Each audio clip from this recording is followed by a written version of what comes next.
안녕하십니까, 여러분. 세종사이버대학교 온라인 마케팅학과의 서진수 교수입니다. 자, 두 번째, 이제 실제 기출문제 풀이를 하도록 하겠습니다. 우리 앞에서 본 대로 세 과목 문제들이 이렇게 나누어서 10문제, 10문제, 30문제 이 정도 비율로 출제가 돼요. 출제가 되는데 이제 다양한 문제들을 많이 보시는 게 좋을 것 같아서 제가 여러 회차들, 기존에 출제됐던 문제들의 여러 회차들을 이렇게 가져와서 이렇게 섞어서 이렇게 기출 문제들을 만들어 놨습니다. 근데 이걸 기출 문제를 외우라는 얘기가 아니고요. 아, 저런 유형으로 저런 식으로 문제가 출제되구나. 문제은행에서 이렇게 뽑아서 내는 거기 때문에 기출 문제에서 상당히 유사한 문제들이 많이 나와요. 그리고 중요한 건 이거예요. 자, A라는 항목이 있다 칠게. A라는 항목이 있는데 이걸 시험 문제를 낼 때 A라는 항목에 대해서 한 가지 방법으로만 설명해서 문제를 내는 게 아니에요. A라는 부분을 물어보기 위해서 뭐 B라는 형태로 질문도 하고 C라는 형태로 질문도 하고 D라는 형태로 질문도 하고 이렇단 말이에요. 그래서 우리 기출문제를 보면서 외우는 게 아니고 이해를 해야 돼요. 아, 저런 식으로 문제가 나오는구나. 그래야 조금 문제가 바뀌거나 유형이 바뀌어도 헷갈리지가 않습니다. 아시겠죠? 자, 한번 출발해 보겠습니다. 첫 번째 문제. 자, 다음 중 기업의 전략 도출을 위한 가치 기반 분석과 관련된 설명으로 옳지 않은 것을 고르시오. 자, 굉장히 막막할 수 있습니다. 기업의 전략 도출을 위한 가치 기반 분석과 관련된 설명. 옳지 않은 것. 자, 1번 가치사슬 분석은 핵심 활동을 파악하는 데 도움을 준다. 스왑 분석은 기업의 내부 환경과 외부 환경을 동시에 고려한다. 가치 곡선 분석은 경쟁사와 차별화 전략을 수립하는 데 유용하다. 비즈니스 모델 캔버스는 기업의 수익 구조만을 분석하는 도구이다. 자, 포터의 5가지 경쟁 요인 분석은 산업 구조를 이해하는 데 도움을 준다. 자, 요 내용들은 마케팅, 뭐 이런 경영 요런 쪽에 공부를 하시는 분들은 아마 보셨던 내용일 거예요. 포터의 5가지 경쟁 요인 분석이라든지 스왑 분석이라든지 가치 곡선 분석, 가치 사슬 분석 이런 것들은 경영에서 많이 나오는 건데, 자, 여기 정답이 뭘까요? 잠깐 멈춰놓고 한번 생각해 보세요. 자, 이 문제의 정답은 바로 4번입니다. 자, 비즈니스 모델 캔버스는 기업의 수익 구조만을 요게 이제 틀린 거예요. 수익 구조뿐만 아니고 뭐 파트너나 자원, 가치 제한, 고객 관계, 채널, 세그먼트 비용 뭐 이런 거 전체적인 기업의 모델을 분석하는 도구예요. 그래서 수익 구조만 분석한다. 이러면 틀린 거죠.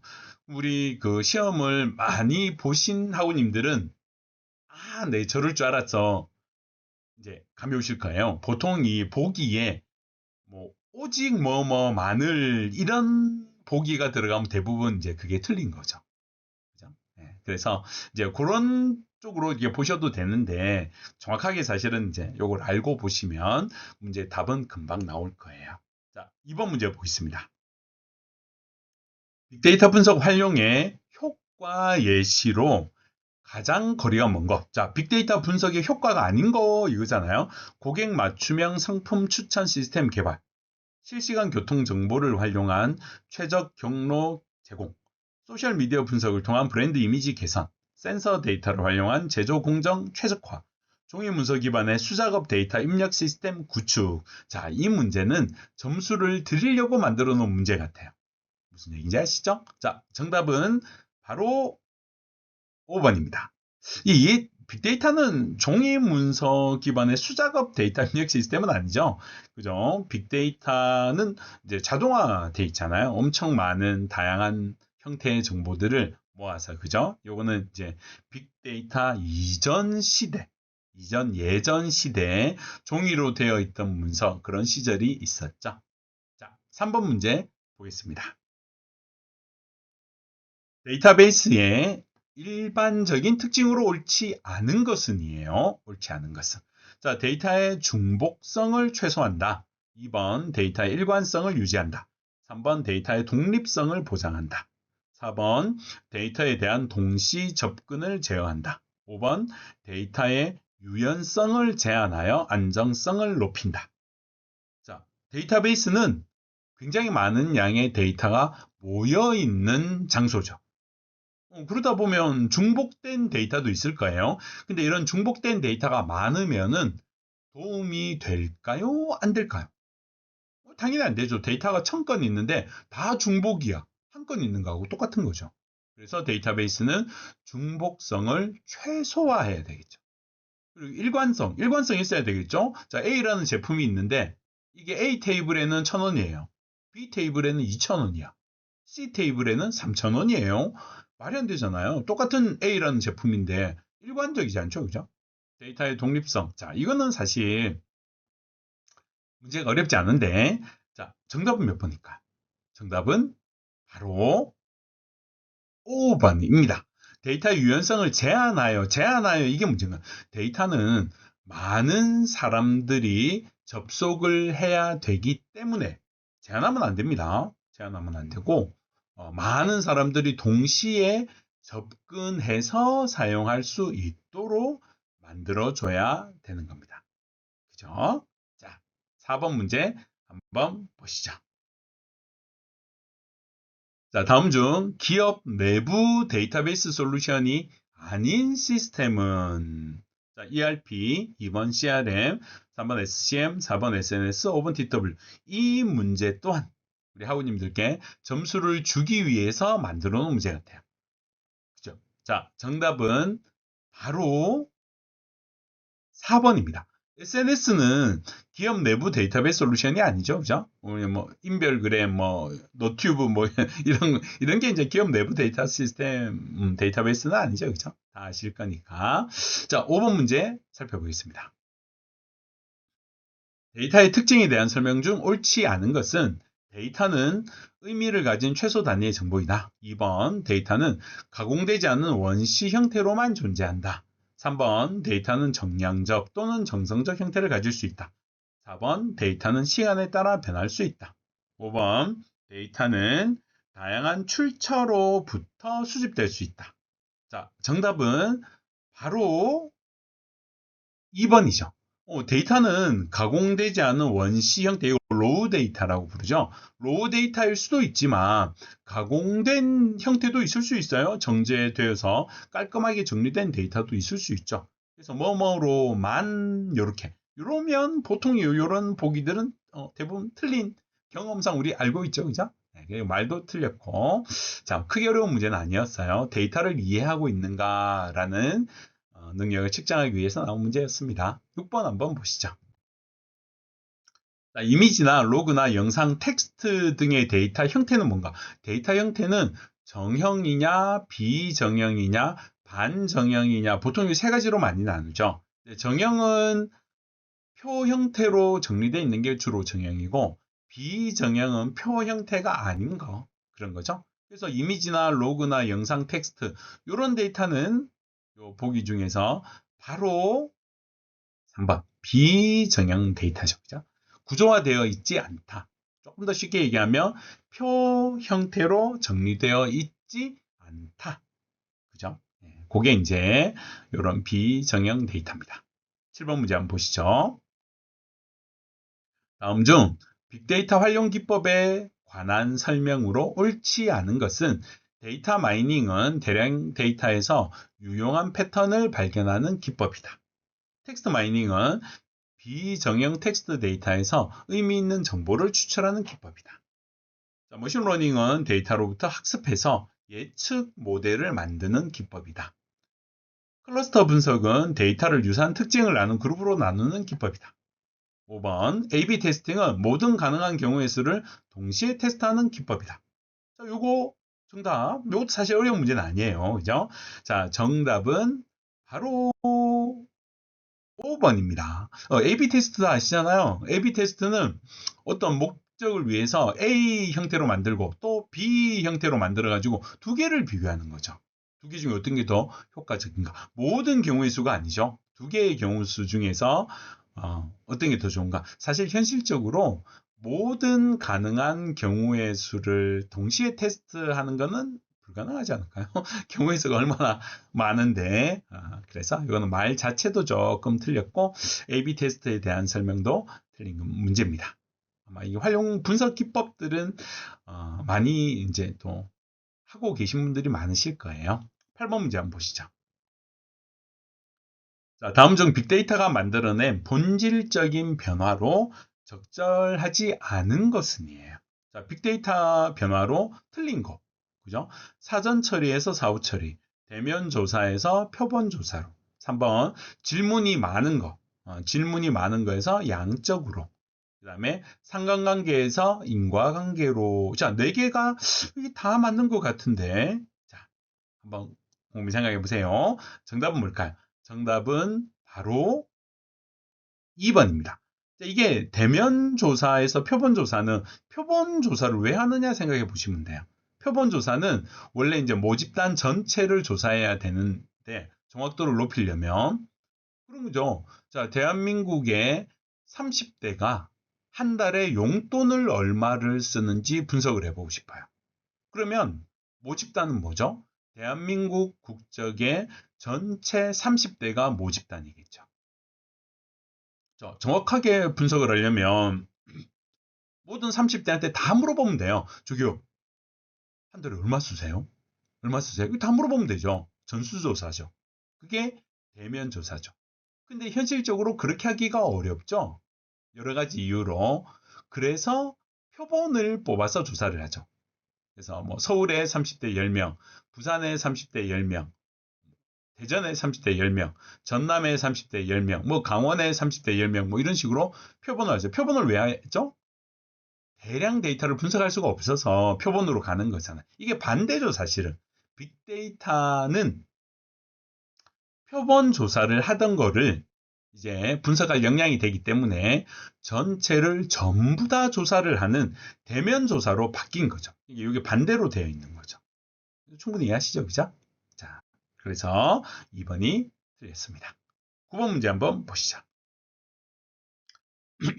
자, 9번 문제. 다음 중 가트너가 제시한 데이터 사이언티스트 요구 역량이 아닌 것은 요거는 가트너 그 안을 모르면 풀 수 없는 문제인데 사실은 이제 가만히 읽어보면 데이터 관리 능력 있어야 되겠죠. 모델링 및 분석 능력 있어야 되겠죠. 비즈니스 문제 해결 능력, 데이터 시각화 프레젠테이션 능력, 프로그래밍 언어 개발 능력 있는데 자, 요거 정답은 바로 5번입니다. 뭐냐면 우리 개발자 아니잖아요. 개발자를 원하는 게 아니기 때문에 참고로 우리 가트너 요구사항을 한번 볼까요? 참고로 가트너가 제시한 데이터 사이언티스트의 주요 요구 역량은 다음과 같습니다. 해서 자, 1번 데이터 관리 능력, 데이터를 관리할 수 있어야 되죠. 모델링 및 분석 능력, 그 다음에 비즈니스 문제 해결, 요거를 답으로 할 수도 있는데 자, 데이터 분석 결과를 비즈니스 맥락에서 해석하고 적용하는 능력, 이게 있어야 되겠죠. 자, 데이터 시각화 프레젠테이션 능력, 분석 결과를 효과적으로 전달하는 능력이잖아요. 자, 프로그래밍 개발 능력은 우리가 R이나 파이썬을 써서 분석을 하기 때문에 이것도 필요한 거 아닌가요? 라고 오해를 할 수 있는데 우리가 개발자 될 건 아니잖아요. 그죠? 그래서 필수는 아니에요. 있으면 물론 좋죠. 물론 할 수 있으면 좋지만 필수 능력은 아닙니다. 그래서 정답은 5번. 프로그래밍 언어 개발 능력입니다. 자, 10번 문제 한번 보시죠. 다음 중 데이터 사이언티스트에게 요구되는 하드 스킬로 가장 적절한 이 스킬이 소프트 스킬과 하드 스킬이 이렇게 나눌 수 있어요. 근데 하드 스킬은 객관적으로 측정할 수 있는 능력을 얘기해요. 객관적으로 측정할 수 있는 능력. 소프트 스킬은 뭐 객관적으로 이렇게 딱 측정하기는 되게 애매한 그런 능력을 소프트 스킬이라고 부르는데 자, 여기서 객관적으로 측정할 수 있는 능력 가장 적절한 것은 뭘까요? 이게 다 애매한데 자, 가장 적절한 것은 정답은 바로 3번입니다.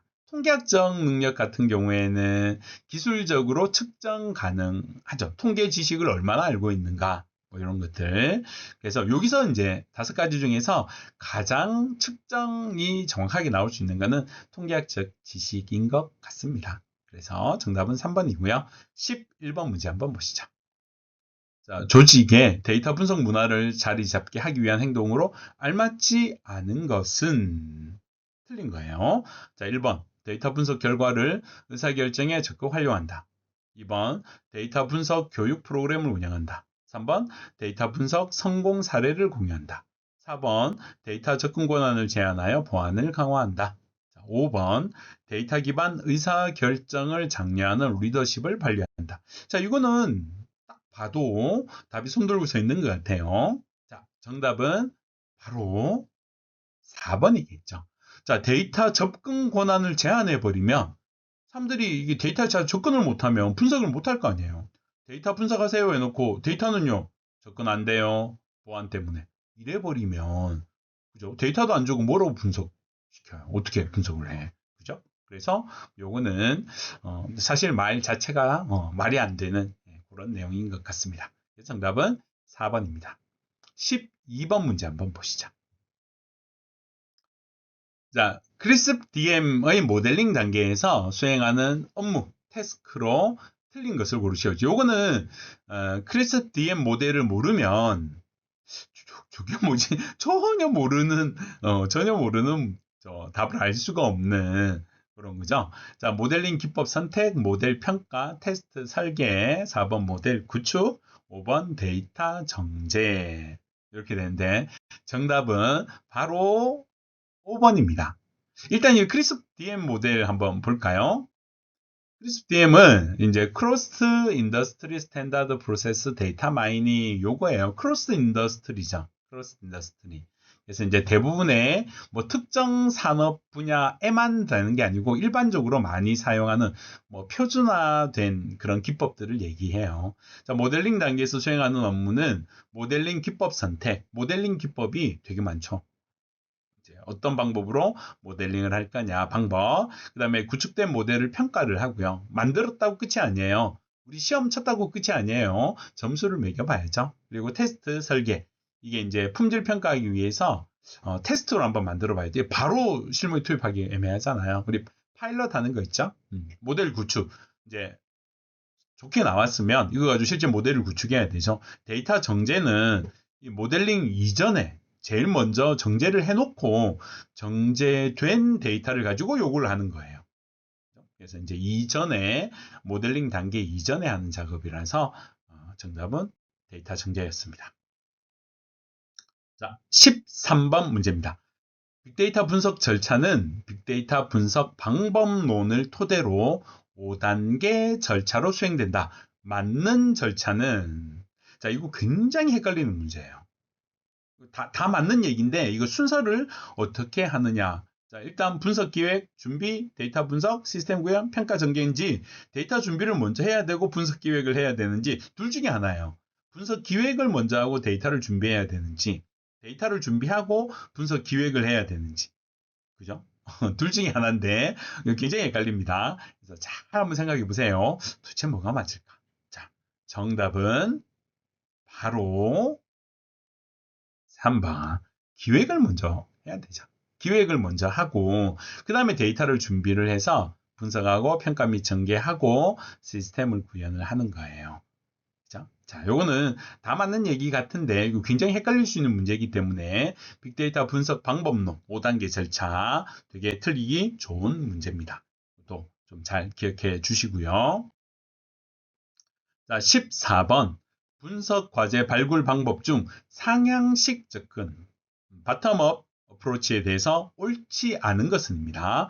데이터를 기반으로 인사이트를 도출하는 방식이다. 탐색적 데이터 분석을 통해 과제를 발굴한다. 3번. 예상치 못한 인사이트를 발견할 가능성이 높다. 4번. 경영진의 의사결정이 빠르게 이루어질 수 있다.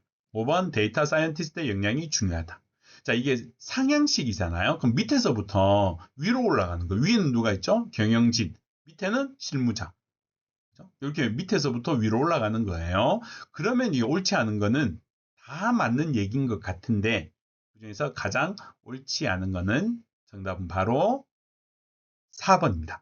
자, 밑에서부터 위로 올라가는 거잖아요. 그러니까 경영진까지 올라가기에는 시간이 많이 걸리는 거예요. 그래서 의사결정이 빠르게 이루어지기는 조금 애매할 수 있죠. 자, 15번 문제입니다. 과제 중심적인 접근 방식으로 진행되는 특징. 자, 요것도 사실 상향식이냐 하향식이냐 그걸 물어보는 문제예요. 근데 같은 문제인데 물어보는 질문이 다른 거예요. 바로 앞에 봤던 14번 문제와 15번 문제는 거의 비슷한 문제입니다. 자, 과제 중심적 접근 방식으로 특징 틀린 거. 분석 결과가 명확하다. 분석 결과 도출 시간이 짧다.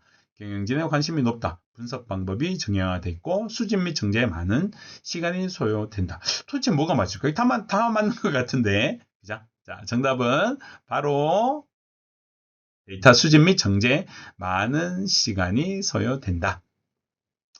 자, 요거고요. 과제 중심적 이게 하향식이거든요. 앞에서 우리 14번은 상향식이었잖아요. 이제 하향식은 위에서부터 밑으로 내려오는 거예요. 그러니까 위에 경영진이 먼저 목표를 제시합니다. 경영진이 먼저 매출 100억, 고객 불만 0.05%, 이렇게 목표를 먼저 제시하는 거예요. 그러니까 분석 목표가 명확하겠죠. 목표가 명확하기 때문에 분석 과정이 굉장히 빠릅니다. 왜? 목표가 정확하니까 이것만 하면 되잖아요. 경영진 관심이 높죠. 왜냐면 경영진에서 지시를 내렸잖아. 그러니까 관심이 되게 높겠죠. 분석 방법, 이게 목표가 정해져 있으니까 분석 방법도 정해져 있는 거예요. 그냥 이거 해! 하면 바로 하는 거죠. 데이터 수집 정제에 많은 시간이 소용되는 거는 이제 보통은 이 목표가 정해져 있어서 그 목표에 맞는 데이터만 모으면 돼요. 그냥 무작정 많이 모으자 이러지 않기 때문에 일반적으로는 상향식보다는 시간이 짧게 걸리는 거죠. 대신에 이제 경영진에서 목표나 관심을 이렇게 딱 정해버리기 때문에 다른 의견이 들어가기가 조금 애매하죠. 조심스럽죠. 사장님이 A라고 했는데 밑에 사람이 이게 아닌데 B인데 이렇게 물론 얘기하겠지만 쉽지 않아요. 그죠? 네, 어지간하면 그냥 뭐 사장님이 지시하신 사항대로 따라가죠. 뭐 맞든 틀리든 간에.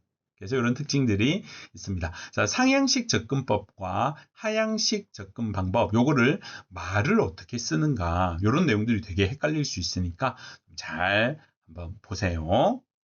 16번. 하향식 접근 방법의 수행 내용이 아닌 거. 하향식이에요. 경영진에서 목표 정해서 밑으로 내리는 거죠. 실무자한테. 자, 경영 이슈 파악, 분석 과제 도출, 분석 과제 구체화, 필요 데이터 정의, 데이터 기반 가설 수립. 뭘까요? 이게 지금 앞에서 보셨던 15번 문제, 또 그 앞에서 봤던 14번 문제하고 내용이 비슷한 내용이에요. 근데 다시 봐도 헷갈리죠. 자, 뭘까요? 정답은 바로 5번. 데이터 기반 가설 수립. 자, 이거는 위에서 경영진에서 목표를 정해주잖아요. 그래서 이제 하향식은 우리 앞에서 본 내용하고 일부 중복이 돼요. 그래서 과제 도출이나 과제 구체화나 필요 데이터 이거 이제 경영진에서 다 결정해 주죠. 그래서 데이터 기반 가설 수립 같은 경우에는 상향식 접근 방식이 더 많이 써요. 실무자가 이제 이렇게 제일 처음에 기획하면서 데이터 가설 세워서 이렇게 올라가는 거고, 하향식 같은 경우에는 이런 게 그렇게 썩 중요하지는 않죠. 위에서 다 해주니까 그런 거예요. 자, 17번 빅데이터 분석 방법론의 분석 기획 단계에서 수행하는 태스크. 기획입니다. 분석 기획 단계에서 수행하는 태스크는 무엇인가? 자, 프로젝트 정의, 분석 마스터 플랜 수립, 데이터 분석, 분석 과제 도출, 데이터 준비. 자, 분석 기획 단계에서 수행하는 태스크예요. 기획 단계에서 뭘까요? 이게 다 비슷한 것 같은데 이게 되게 좀 처음 보면 1번도 맞는 것 같고 2번도 맞는 것 같고 그죠? 참 4번도 맞는 것 같고 되게 애매해요. 자, 정답은 바로 이거. 다 맞는 거예요. 1번, 2번, 4번. 이게 기획 단계에서 하는 거죠. 기획 단계에서. 그다음 데이터 분석하고 준비하는 거는 기획 이후 단계예요. 분석 기획하고 나서 실제 분석을 하는 거죠. 그때 이제 3번하고 5번을 수행을 하게 됩니다. 자, 18번 문제. 데이터 분석 기획 유형에 관한 설명으로 옳지 않은 거.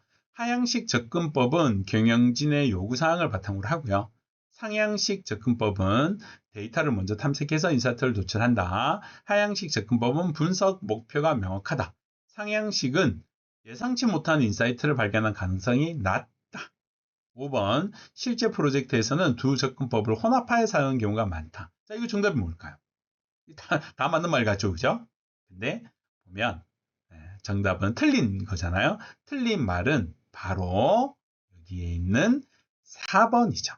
왜 그러냐면 이제 상향식 접근법은 실무자에서 기획하고 해서 위로 쭉 데이터 다양하게 분석을 하면서 다양한 분석 기법을 통해서 분석을 하면서 위로 올라가는 거거든요.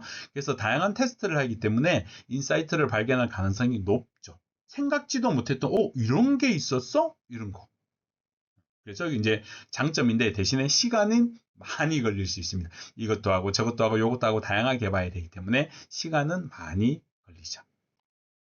그래서 요 이제 상향식 접근법과 하향식 접근법의 이런 차이점 이런 것들을 같이 좀 비교해서 이것도 시험 문제 굉장히 많이 나오기 때문에 잘 구분하셔야 돼요. 상향식 접근법, 하향식 접근법 잘 좀 정리를 해 두시면 좋겠습니다. 자, 19번 다음이 설명하는 표본 추출 방법은 모집단을 상이한 집단으로 나누고 각 집단에서 무작위로 표본을 추출하는 방법. 우리 표본 추출하는 여러 가지 기법이 있는데, 요건 뭐라고 하는지 혹시 아세요? 요거는 바로 정답은 층화 추출이라고 하죠. 층화. 이제 층을 내는 거죠. Stratified Sampling에서 모집단을 여러 개 상호 배타적이고 포괄적인 하위 집단으로 나누죠. 그리고 각 계층은 모집단의 특정 특성에 따라 구분, 연령, 성별, 소득 뭐 이런 거 각 계층에서 독립적으로 무작위 표본을 추출해요. 표본 추출을 잘못하면은 데이터 분석 이상하게 되죠. 우리가 표본 추출할 때 예를 많이 드는 게 국을 끓일 때 간을 보는 거 얘기하잖아요. 국이 좀 싱겁네요. 간장 넣겠죠?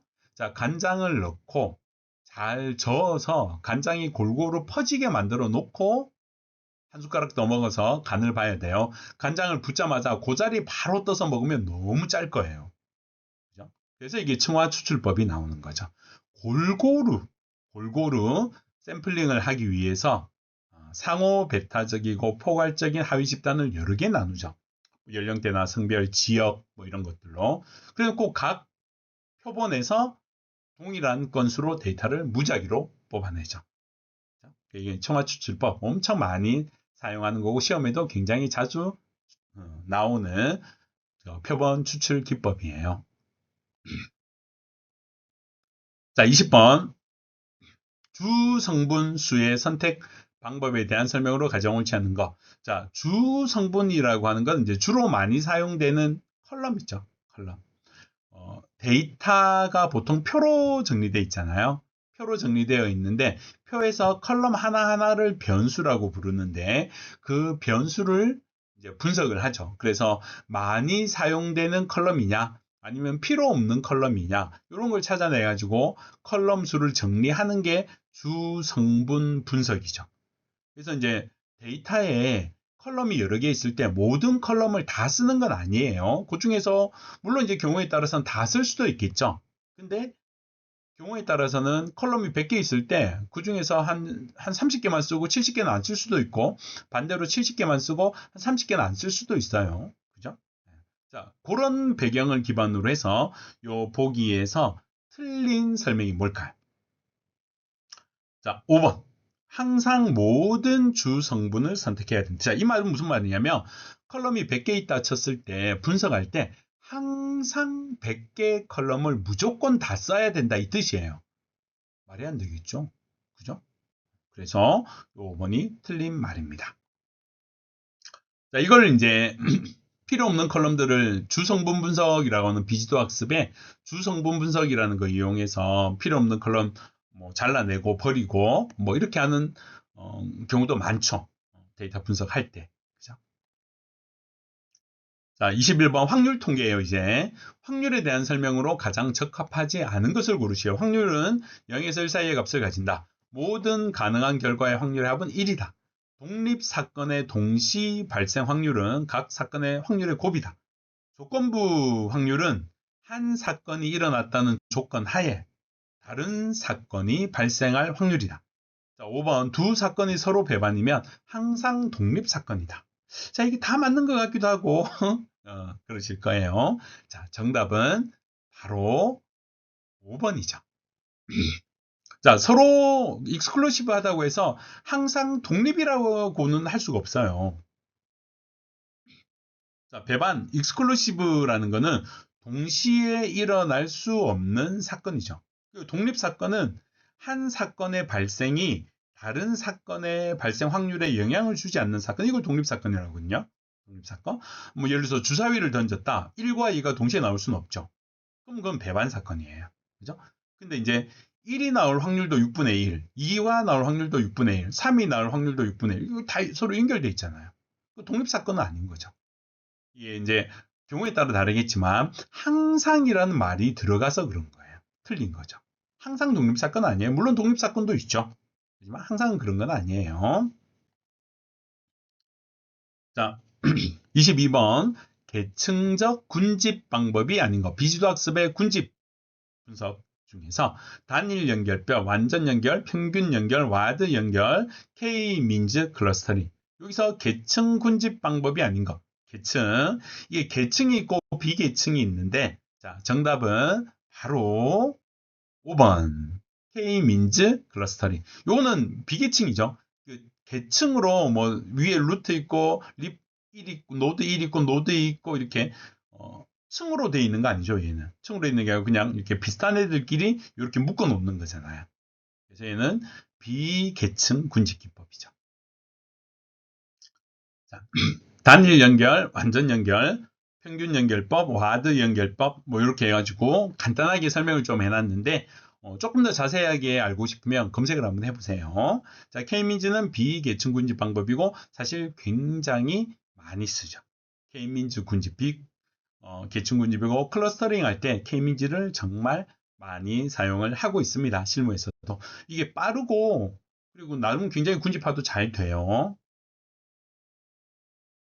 자, 다음 중 디시전 트리와 가장 관련이 없는 용어. 디시전 트리를 한국말로 번역을 하면 의사결정 나무, 뭐 결정 트리, 뭐 이렇게 부르기도 하죠. 지도학습에 속하는 거죠. 자, 엔트로피, 가지치기, 인포메이션 게인, 한국말로 정보이득, 그 다음에 오버피팅, 그 다음에 공분산. 자, 요거 디시전 트리를 아시는 분들은 이거 굉장히 쉬운 문제예요. 디시전 트리를 잘 모르시는 분들은 뭘까? 그죠? 정답은 공분산입니다. 자, 이게 의사결정 나무, 엔트로피는 불순도를 측정하는 지표예요. 불순도라고 하면 종류가 다른 애가 얼마나 섞여 있는가. 그 불순도죠. 그래서 공이 총 10개가 있는데, 빨간색 공이 9개가 있고 파란색이 1개가 있는 거예요. 그럼 불순물이 10% 섞여 있는 거죠. 그게 불순도예요. 그거 측정할 때 엔트로피를 쓰는 거죠. 자, 가지치기는 이제 트리의 가지를 이렇게 뻗어 나갈 때 가지치기, 프루닝이라고 해서 굉장히 좀 특이한 데이터가 있고 이래버리면 그 특이한 데이터까지 찾아가기 위해서 트리를 엄청 복잡하게 만들어야 되고 시간도 되게 오래 걸리거든요. 정확도도 떨어지고 그래서 적절하게 트리 만들고 정말 그 나무에 가지 치듯이 트리를 자르는 거예요. 더 이상 안 되는 거. 원래 10단계까지 가야 되는데 그까지 가면 시간도 너무 많이 걸리고 사실 10단계 데이터 찾는 사람도 별로 없고 그래서 5단계에서 더 이상 만들지 마 하고 잘라버리는 게 프루닝이에요. 정보 이득은 분할 전후의 엔트로피 차이로 최적의 분할 기준을 선택하는 데 사용이 되고 오버피팅은 훈련 데이터는 잘 맞추는데 실제 데이터를 못 맞춰서 일반화 성능이 떨어지는 현상. 예를 들어서 모의고사 치면 100점 받는데 실제 시험을 보면 뭐 한 60점 받고 이렇게 훈련 데이터는 잘 맞는데 실제 데이터 못 맞추는 게 오버피팅, 과대적합, 과적합이라고 부르는 겁니다. 근데 공분산 같은 경우에는 선형 관계를 측정한 통계죠. 상관관계 분석이나 다별량 통계에서 사용되는 거. 이 디시전 트리 알고리즘에서는 바로 쓰진 않아요. 그쵸?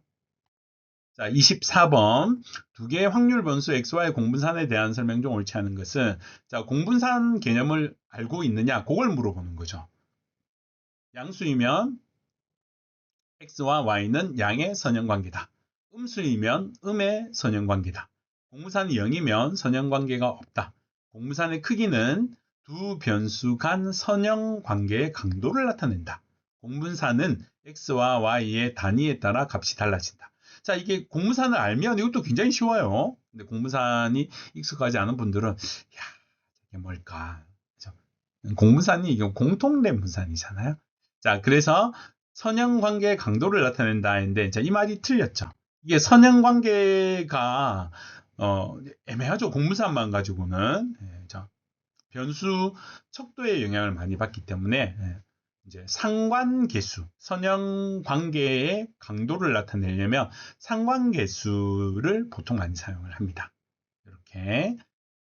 자, 마지막으로 25번 문제 한번 볼게요. 앙상블 기법에 대한 설명으로 알맞은 것은 단일 모델의 성능을 극대화하는 기법이고 여러 개의 약한 학습기를 결합해서 강한 학습기를 만드는 방법이고 항상 딥러닝 모델에만 적용 가능하고 모델의 복합도를 줄여 과적합을 방지한다. 학습 데이터의 양을 줄이는데 주로 사용이 된다. 되는데 앙상블 기법은 머신러닝의 지도학습에서 나오는 기법이죠. 랜덤 포레스트, 배깅하고 부스팅을 많이 쓰는데 배깅 기법은 랜덤 포레스트고 부스팅은 뭐 XG 부스트나 LG 부스트 이런 것들을 많이 씁니다. 근데 이게 이제 앙상블이라는 단어가 우리 음악회 같은 거 할 때 앙상블이라는 말을 많이 쓰죠. 여러 악기들이 조화롭게 아름다운 소리를 내는 걸 앙상블이라고 합니다. 그래서 우리 저 회의할 때도 그래요. 직장 다니시는 분들은 알 거예요. 회의 자주 하죠. 회의를 왜 해요? 한 명이 판단해서 결정을 내리는 게 좀 리스크가 있어서 여러 사람의 의견을 들어보고 그걸 최종 취합해가지고 결정을 내는 거죠. 그죠? 그래서 2번. 정답은 바로 2번인데 여러 개의 약한 학습기를 이용해서 모델을 만들어서 통합해서 그걸로 이제 한 개의 큰 결정을 내는 방법이에요. 이 말을 이렇게 써서 상당히 조금 생소하게 느껴질 겁니다. 자, 우리 이번 시간에는 데이터 분석 준 전문가 ADSP에 대해서 쭉 살펴봤는데 문제는 이거 말고도 엄청 많아요. 엄청 많은데 이제 시험을 보실 학우님들께서는 좀 더 관심을 가지고 다양한 문제들을 많이 풀어보셔야 돼요. 이게 아까도 말씀드렸듯이 똑같은 질문을 하는데 그 질문을 물어보는 문제 유형이 되게 다양하게 나온단 말이에요. 다양하게 나와가지고 어라 이게 이 문제야? 이거 전혀 다른 문제 같이 느껴지는 거예요. 이게 뭐지? 이런 식으로. 그래서 이런 것들을 많이 풀어보셔서 꼭 우리 학우님들 시험 보시는 분들 특히 좋은 결과 나오기를 응원하겠습니다. 아시겠죠? 아마 잘 하실 거예요. 너무 겁내지는 마시고. 아시겠죠? 자, 힘내시고 오늘 특강은 여기서 마무리하도록 하겠습니다. 수고 많으셨습니다.